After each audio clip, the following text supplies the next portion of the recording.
Welcome and back again, it's Mike, and this time we're talking about past clients and centers of influence. I know that some of you will automatically say, now wait a minute, we just did a CD for 20 plus minutes on prospecting, and you mentioned past clients and influence, centers of influence as a method of prospecting, so why are we doing this one separately? And the answer to that is probably many-fold, but to make it very simple for each of us, if you're going to be a highly productive, long-term, and a good income producing real estate salesperson, you're going to have to come to deal with the fact that over the course of your career, if you're ever going to do 50, 75, or 100 transactions plus per year, 30 to 35% of your total revenue, total income, total production will come from your past clients and centers of influence. There's two types of agents that we work with and meet a lot. We meet agent A, who's doing a very good business, 30, 40, 50 deals a year, and has zero coming from past client centers of influence. Now, we've never understood why that is the case, but it is very common. We don't know if it's they abuse that relationship during the transaction. We don't know if they're embarrassed about calling them back. We don't know what the reason is. But then agent B is an agent doing 30, 40, 50 deals a year, where 100% of their business comes from past client centers of influence, which means they have very little chance of ever expanding and becoming the type of long-term growth-oriented agent that they could become. In both cases, we want to make sure that you never end up as agent A or agent B. We want you to be agent C, doing a substantial amount of business where 30 to 35% comes from this virtual gold mine or great asset that you have. So let's talk about some of the points that I want you to consider and look at as you look at past client centers of influence. I wrote down point number one, which I just said. Past clients, centers of influence are your personal gold mine. You've heard about, of course, back 150 years ago in California where they panned for gold. You heard about the fact that they would strike it rich getting gold. Well, in real estate, striking it rich or panning for gold means you're good at working your past client centers of influence. Point number two, treat your past clients and centers of influence with respect because they're an asset that will allow your business to grow. In real estate, there's only a couple of assets that you really have as a real estate agent. Your name or brand, as people like to say today, the reputation that you have. Obviously, any listings that you own or control are an asset. The pendings you would have at a certain time, your escrows that are open waiting to close, and the strength and size of your past client center of influence file. These are, of course, a big asset. The more respectful you are of these people, the better chance you have of getting better results. Show them respect, you get results. Show them disrespect, they go someplace else. Point number three, it's a fun one. Remember what we call the 10% rule. 10% of the people in your past client center of influence file will give you business every year if you ask for it, but you have to ask for it. Now, you're going to say to me, well, Mike, I have 400 names in my file. I'm only doing 20 deals a year, which I'm only getting 5 from my past client centers of influence. Are you saying to me that I should be able to get 40 deals a year from this file? Yes. That's the 10% rule. However, because you probably haven't worked it effectively for a long period of time, it may take you virtually 2 to 3 years of grooming and cultivating this great source of business before you get the 10% return. But the goal for each of you should be to have a 10% return on that file. Point number four, don't hesitate to call the ones you haven't spoken to in a while. They haven't been waiting for your call. The most common thing I hear, Mike, I've got this big group, I've got 450 names in my file, and I haven't talked to most of them in a couple of years. So therefore, I think I'll just start over. Wait a minute. They haven't been waiting for your call, and you haven't been calling them. If they're really truly people that should be in that file, they know you, you know them, so you're going to probably have to call and start with this conversation. Hi, Mary, it's Mike. I owe you an apology. I haven't talked to you guys in a long time. So let me apologize for not calling. Let me ask you a question. Who do you know that wants to buy or sell some real estate? You got to reactivate the conversation. Point number five, if you have a staff, have each of your staff develop their own center of influence list and add them to your personal file. Common sense makes sense. Number 6, we have to speak to all of our past clients and centers of influence 4 times a year. 4 times a year is a minimum. Now, let's say that you have 300 names in your file. I'm going to ask you to identify, say 25 to 30, that you know will give you a transaction every year because of your relationship with them if you ask for it. Well, you're going to talk to those people more than 4 times a year. So if you have, say, 300 names in your file, and 30 of them will give you a transaction or a referral every year if you ask for it, those 30 people probably need to be spoken to 6 or 8 times a year, and the balance 4 times a year. Let's go to number 7. Send a postcard or a note to the balance of all the people in your file 4 times a year. I've got 300 people in the file. I'm going to call 30 of them 8 times a year. I'm going to call the balance 4 times a year. I'm going to send them a postcard or letter 4 times a year. There's going to be at least 8 contacts because, see, what we always forget is, yes, they know you're in real estate, but they may be thinking of you as a friend, as a neighbor, as an acquaintance, not as the real estate person.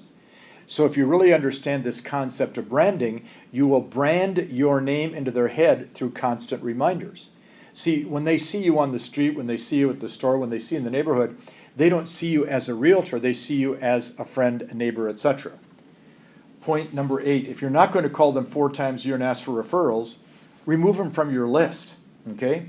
See, don't struggle all the time with saying, oh my gosh, it's so hard to call these people, I really don't like them and they don't really like me, and wait a minute. The people in your center of influence file are people that you know, that you have some relationship with, that you like, they like you in return. If you're never going to call them, remove them from your list, remove the frustration. Point number 9, always make these calls with a high level of enthusiasm and energy. Hi, Mrs. Smith, it's Mike. How have you been? Know anybody that wants to buy or sell? I didn't think so. Well, if you know of anybody, have them call me. Bye-bye. Well, if you want to drive people away from you fast, behave like a real estate agent. If you want to bring people to you, you behave with high levels of energy and enthusiasm. Now, I know some of you are going to say to me, it's not my style. When you're making these calls, you make it your style. Point number 10, determine who on your list provides the highest number of referrals and contact them 6 to 8 times a year, as I mentioned a few minutes ago.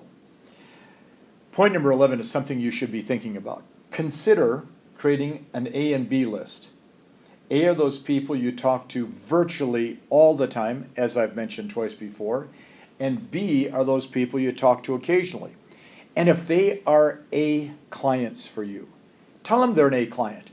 Make them feel proud that you respect them to the level that you've put them on the A list. You know, Mr. and Mrs. Smith, you guys have been very kind to me to give me referrals over the course of the last year. And I've worked my hardest to do a good job for those people who referred to me, and I'm sure they've told you that we've got good results. And I want to say thank you for referring those people to me. I'll always continue to work hard to represent you when you refer people to me. In fact, I've made the decision to put you on my A list, meaning that there's nobody more important in my center of influence file than you. If you need anything, give me a call. Watch point number 12. When talking to these people, always bring value to each call. Plan your calls effectively. So for example, determine a theme for the calls based on what's happening in your marketplace. Okay, if the market's improving, hey, I'm so excited to let you know the market's improving. Our inventory is down dramatically. Sales are up. Watch. If you bring value to the call, it makes the call easier, it makes it more fun, and creates a higher level of communication. See, if you're just calling and saying, anybody want to sell? Anybody want to buy? I need your referrals. There's no incentive for them. But when you're enthusiastic, energetic, and you're giving something to them on this call, they're more willing to give you something in return. Point number 13 is a tough one for most people I talk to. I believe that each of us need to set a goal to have a minimum of 500 names in our past client center of influence file, and a long-term goal over the next couple of years to get that up to 1,000 names. And then to understand the 10% rule, which says if I get it up to 1,000 names, and for 3 or 4 years, if I really work it properly, I could virtually get 75 to 100 transactions just from those 1,000 names. Here's my question for you. Are you willing to commit starting today to A, do the best job possible for all your existing clients, so when they become past clients, they can't wait to talk to you again?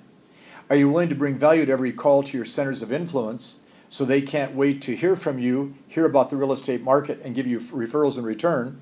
And C, are you willing to do what it takes to build your center of influence file to the point that you can get a huge return? Because if you are, guess what? You're in great shape. Number 14 on this list, the best opportunity for referrals is right after you get a listing signed or you sell a house to a buyer.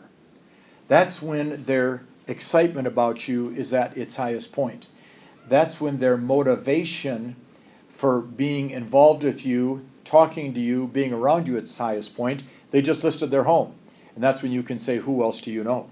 They just purchased a home, and they're soon going to be, of course, in your past client file, who else do you know? And point number 15, ask the clients for referrals while they're present clients instead of always waiting for the transaction to close. This is where you have the highest level of relationship, okay?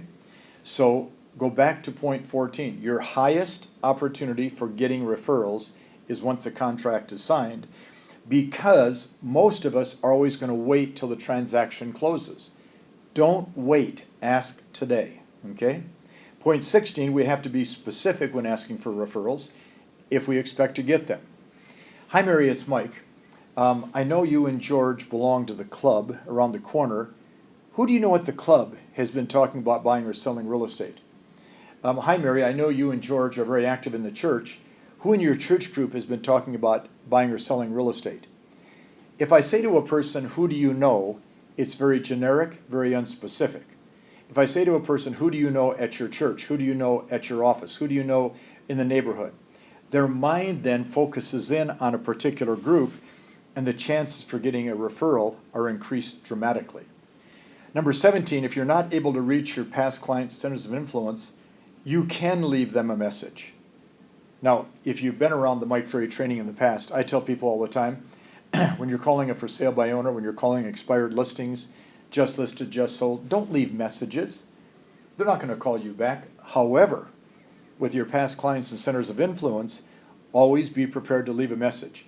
Hi Mary, it's Mike. I wanted to give you and Harold an update as to what's going on in the market. If you have a moment, call me back. If not, I'll try you back in a short while. Leave a message that is going to stir some interest on their part, okay? Number 18, upon closing each transaction, put together a specific call schedule, okay, that will define the level of service and build a bridge for future business. For example, you call them the day of the closing. Congratulations, okay? You call them 7 days later. Are you settled in? Is everything okay? You call them 14 days later. Is there anything you need that I can furnish for you? Put together a call schedule for every transaction, listing, sold, or buyer-controlled sale, because see, each time you talk to them, it cements that relationship at a higher level. And then, of course, point 19, you have to remember, they're not waiting for your call. So don't be disappointed if they don't respond as quickly as you want. Too often, we go way too long and not talk to our past clients' centers of influence. And then we call them, and we don't get a lot of response, and then you call me and say, well, Mike, I called 15 of my past clients, and I didn't get a single referral. And then I'll say, well, when did you talk to them last? Well, I hadn't talked to them in a year or so. Well, of course you're not going to get a big response. They're not sitting at home every night saying, gee, I wonder when my realtor is going to call me back. Point number 20, work at being consistent with the calls you make and consistent with the quality of the calls you make. See, with your past clients and centers of influence, consistency is probably as important as any other part of what you do. Point 21, in talking to these people, you have to work with them so they will call you immediately whenever they know someone that wants to buy or sell real estate.